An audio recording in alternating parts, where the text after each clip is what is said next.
Hari ini kita akan mulakan dengan bab keempat. Artinya kita telah baca 3 bab dah daripada Kitabul Ilm.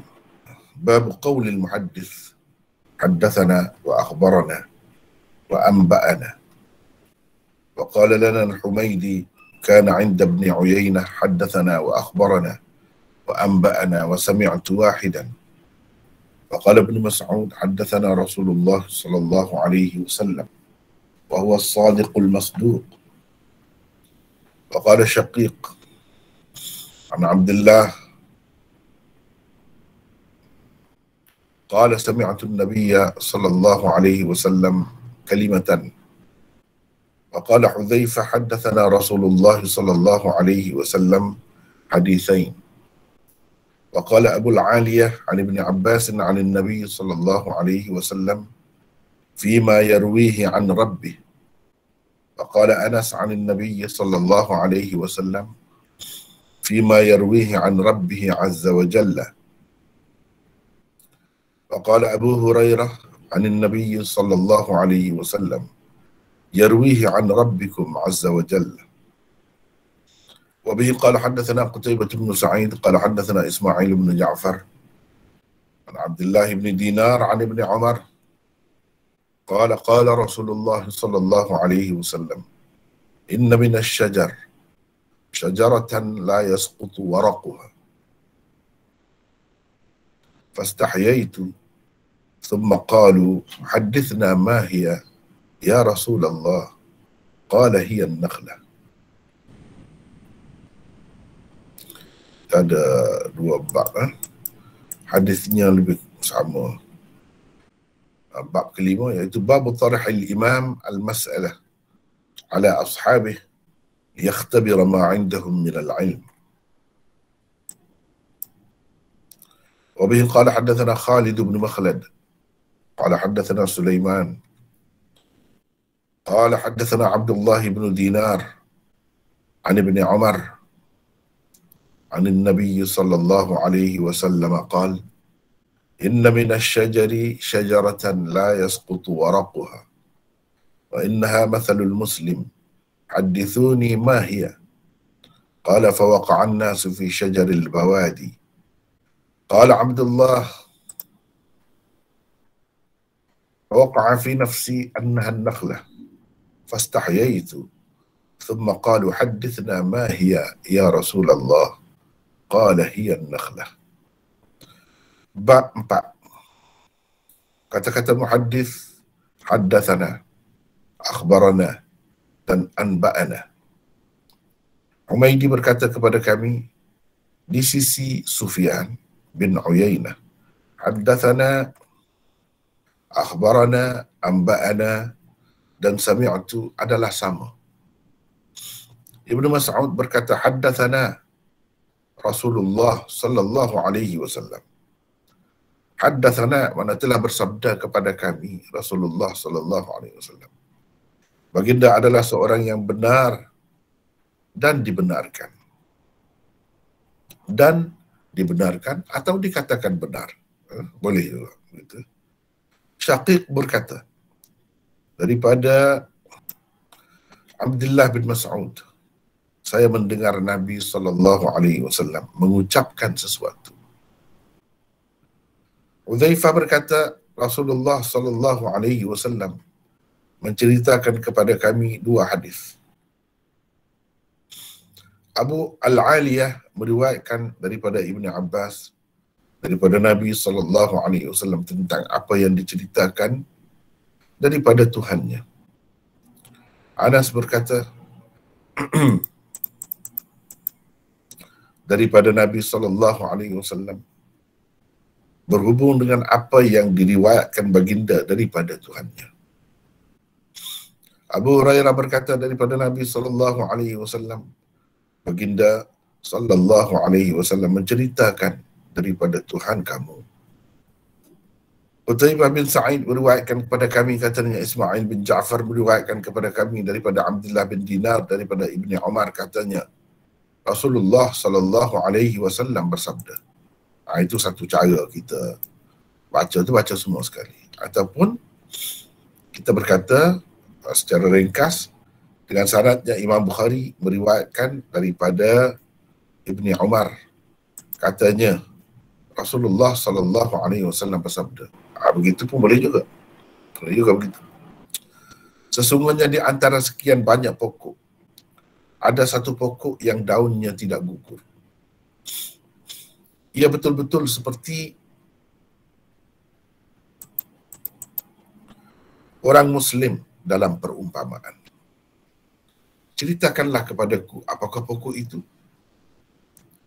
Pikiran sahabat melayang kepada pokok-pokok yang terdapat di padang pasir. Abdullah berkata, pikiran saya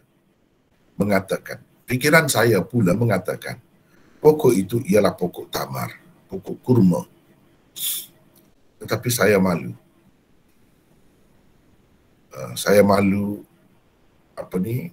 Menyatakan apa yang terlintas di pikiran saya itu. Kemudian mereka, yakni para sahabat, berkata, ceritakanlah kepada kami apakah pokok itu, wahai Rasulullah. Rasulullah sallallahu alaihi wasallam bersabda, pokok tamar.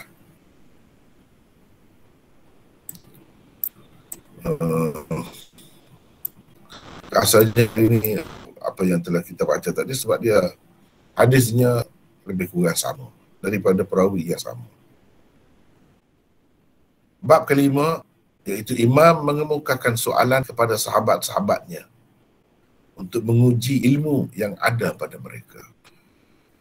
Imam Bukhari dengan sanadnya meriwayatkan daripada Ibni Umar, daripada Nabi SAW baginda bersabda, sesungguhnya di antara sekian banyak pokok, ada satu pokok yang daunnya tidak gugur.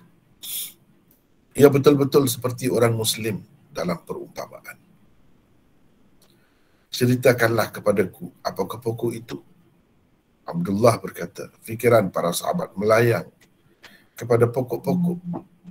Melayang ataupun pergilah, terlintas kepada pokok-pokok yang terdapat di padang pasir.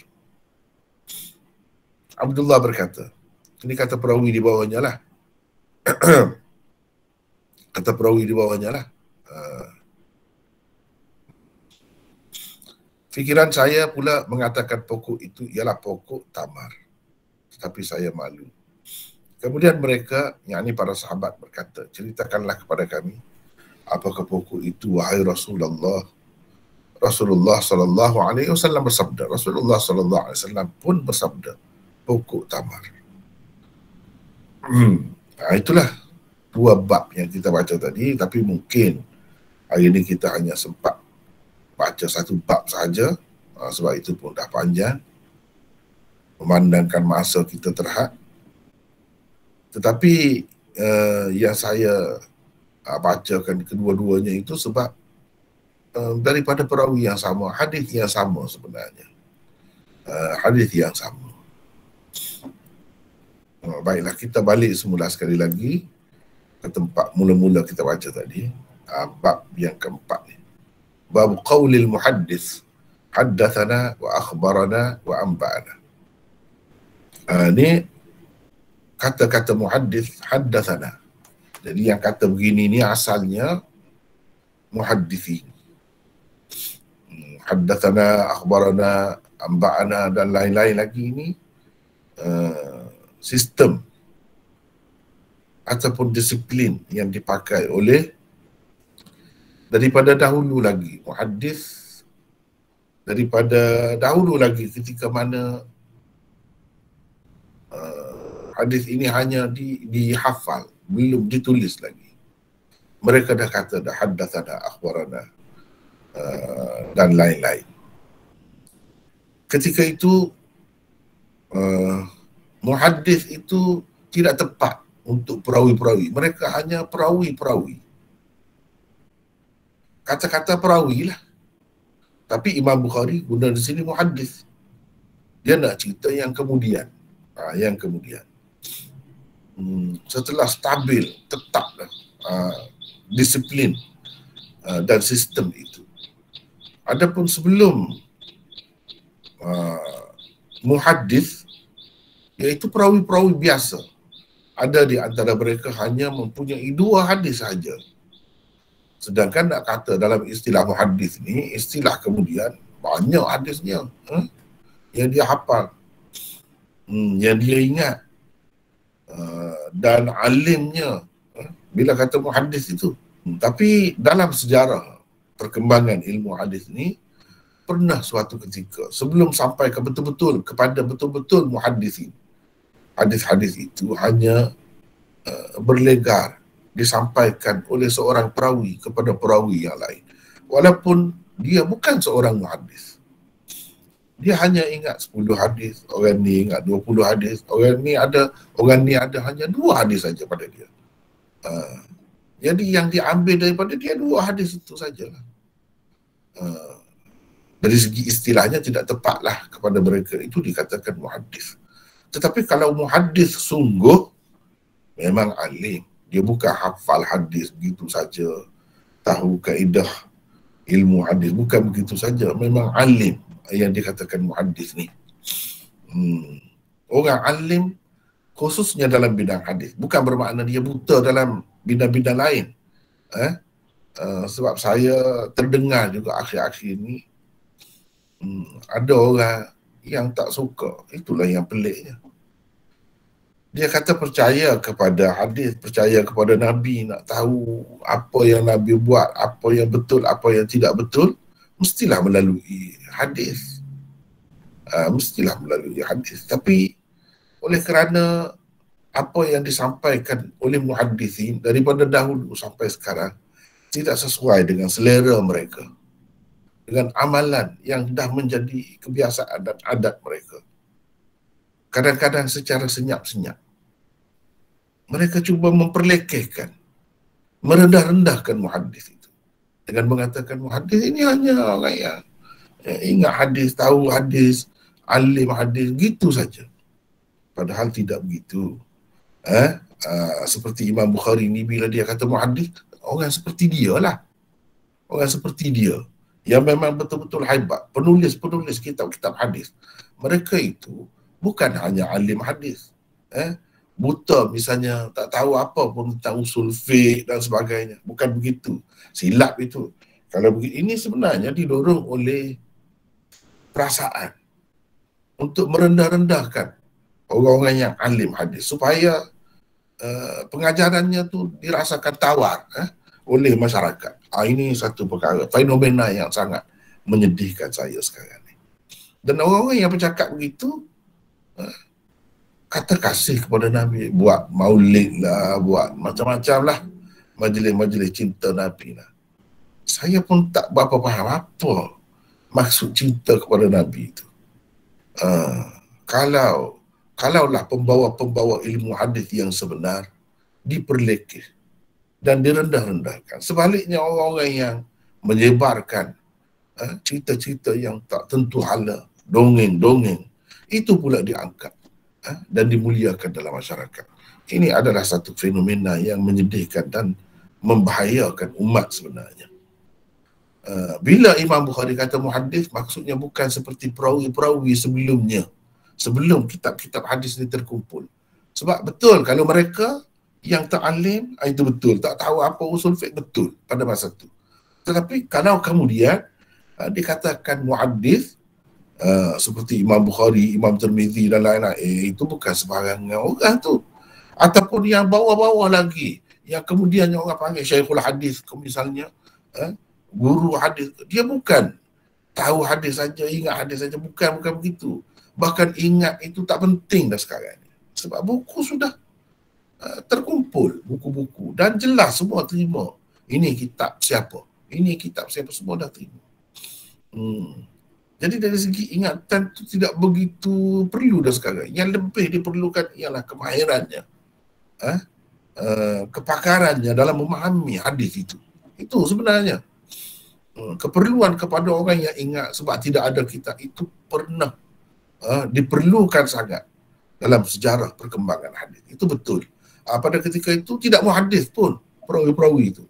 Bahkan perawi-perawi itu sebagaimana yang kita maklum, macam-macam latar belakangnya. Ada yang ulama-ulama kata dia penipu besar, kata dajjal, kata syaitan, kata tak ada nilai, satu duit pun, macam-macam. Itulah kedudukan perawi, bukan muhaddis.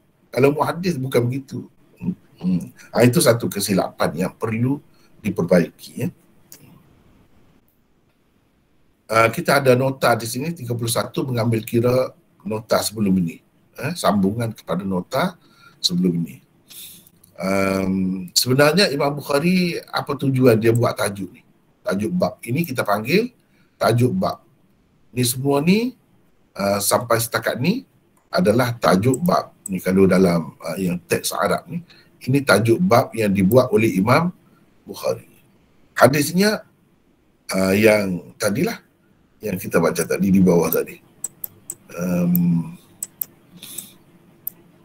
Ini hadis 61. Ini baru hadis.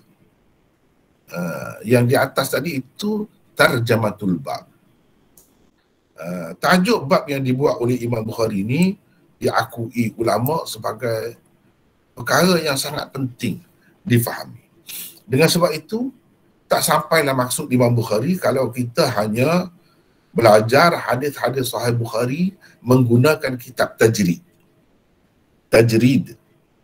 atau mukhtasar Sahih Bukhari. Tak sampai maksudnya. Tajrid maknanya kitab hadis yang mengumpulkan hadis Bukhari saja misalnya. Orang panggil tajrid Sahih Bukhari.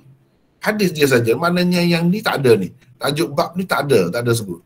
Terus hadis yang ke-61 misalnya. Hadis yang ke-62 dan seterusnya. Itu dipanggil kitab tajrid. Tajrid ni bukan khusus dengan Bukhari saja. Mana-mana kitab lah yang hanya mengumpulkan hadisnya saja. Tidak termasuk tajuk bab. Kalau mukhtasar, ringkas lagi. Mana-mana yang nampak berulang ni, dia tak ulang dah. Dia pakai ambil satu saja, macam di sini. Hadis yang ke-61, 62, nampaknya sama. Jadi dia pilih satu saja, mana-mana satu daripadanya. Itu cara mukhtasar. Bila kita baca kitab itu kan, belajar kitab itu, kita tak dapat sebenarnya ilmu Imam Bukhari. Kita hanya dapat hadis dia. Memanglah hadis itu tinggi daripada yang lain. Kalau tak ada di dalam kitab-kitab yang lain lah. Kalau ada dan sanadnya sama, maka samalah kedudukannya, tidak khusus. Jadi lebih tinggi apa yang ada di dalam Bukhari ini secara mutlak, tidaklah begitu. Kalau hadis yang sama itu ada dalam kitab-kitab lain juga tetap tinggi. Setinggi apa yang tersebut di dalam Sahih Bukhari inilah. Begitulah maksudnya. Dengan sebab itu penting sekali kita belajar Sahih Bukhari yang lengkap. Sebab ini berarti kita nak menyelami, nak memahami apa maksud Imam Bukhari. Mengemukakan hadis setelah dia kemukakan tajuk bab. Daripada tajuk bab ni, apa yang sepatutnya difahami. Barulah kita akan faham kebijaksanaan dan kehebatan Imam Bukhari yang diterima oleh semua. Kehebatan Imam Bukhari itu baru akan nampak apabila kita belajar semua. Termasuklah tarjamatul bab ataupun al-abwab at-tarajim. Ni bab-bab dan tajuk bab. Apa tujuan Imam Bukhari buat bab ini? Itu satu. Yang kedua, ada banyak bahagian ni. Dalam satu-satu tajuk bab, dia ada banyak ajza dipanggil. Itu perlu kita tahu terlebih dahulu. Misalnya bab qaulil muhaddits haddatsana wa akhbarana wa anba'ana. Ini satu. Wa qala lana al-Humaidi. Ini juzuk yang kedua. Ini sampai sini ni juzuk yang kedua. Wa qala lana al-Humaidi. Wa qala Ibnu Mas'ud. Ini yang ketiga. Ini yang ketiga. Juzuk yang ketiga. Bahagian yang ketiga. Waqala Syaqiq an Abdullah, ini yang keempat, dan begitulah seterusnya. Kadang-kadang dalam tajuk bab itu dia boleh kita bahagikan, kita potong-potong kepada beberapa bahagian. Sampai 10, lebih daripada 10 bahkan. Sebab setiap satu tu ada maksudnya yang tersendiri. Ada maksudnya yang tersendiri. Kalau kita belajar Sahih Bukhari dan benda ni pun kita tak faham, maknanya orang tu tak belajar betul tu. Tak belajar betul tu. Dia tak tahu ada pembahagian dalam tajuk bab tu. Ada juzuk-juzuknya. Dia ingat tajuk bab itu satu gitu semua sekali. Bukan begitu. Ada banyak maksudnya. Sebab itu kita perlu belajar. Di sini nota 31, sumber dan puncak ilmu pengetahuan umat Islam. Ini yang saya buat bentuk nota, dalam bentuk nota. Banyaklah dari segi ejaan apa semua tu saya tak seragamkan lagi semuanya. Seperti mana jilid 1 yang telah siap itu, insya-Allah tak lama dah katanya akan terbit. Kalau macam tu lengkap semua sekali. Di sini banyak perkara yang belum lengkap lagi. Apabila kita akan siapkan untuk buku, banyak perkara lah yang akan perlu ditokok tambah di sana sini. Termasuklah tajuk-tajuk kecil seperti ini yang saya telah buat dalam jilid pertama, syarah Sahih Bukhari. Tapi nota ni lebih kurang lah sebab kita satu peringkat, ini satu peringkat. Peringkat yang kedua, peringkat yang ketiga tu lebih kemas lagi lah. Lebih kemas lagi. Banyak perkara yang ditambahkan. Baiklah, setelah Imam Bukhari memberitahu tentang kepentingan ilmu dan ilmu-ilmu yang diperlukan terlebih dahulu, seperti ilmu tentang keimanan dan ibadah. Kalau kita belajar dah sebelum ni tentang keimanan, iman, kitab iman, tentang wahyu, itu. Beliau membuat pula tajuk bab ini untuk menyatakan bahawa sumber ilmu pengetahuan umat Islam tidaklah sama dengan agama lain yang penuh dengan kisah-kisah dongeng, kerana ia selain berpunca daripada Al-Quran yang mutawatir di setiap peringkat generasi, juga mempunyai sumber kedua berupa hadis-hadis yang sahih dan sabit.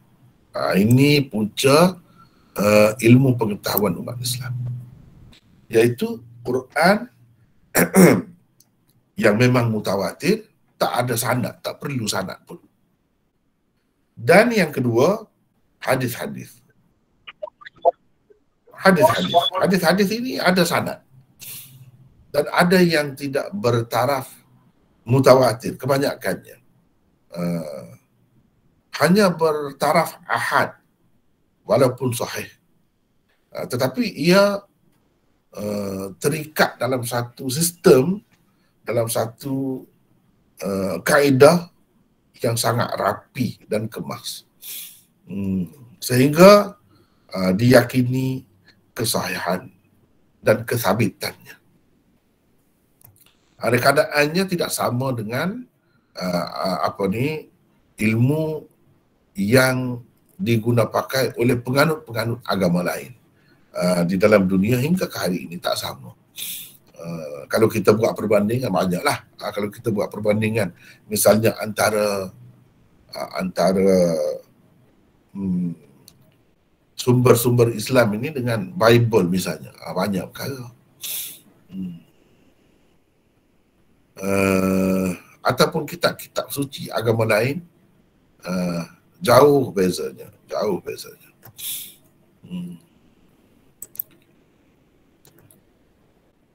Imam Bukhari nak cerita sumber semuanya itu adalah sama ada Quran ataupun hadis. Imam Bukhari mengisyaratkan bahawa agama yang boleh kita terima ialah yang mempunyai sanad. Agama yang kita nak terima ni kena ada sanad. Bukan main cerita begitu tak boleh. Kerana sanad adalah sebahagian daripada agama. Jikalau tiada sanad, tentu sesiapa sahaja boleh mengatakan apa yang ia kehendaki. Al-isnad minad din. Laula al-isnad laqala man syaa ma syaa. Seperti kata Ibnul Mubarak. Dan orang lain pun kata begitu juga. Jadi Imam Bukhari sependapat dengan ulama-ulama sebelumnya dari segi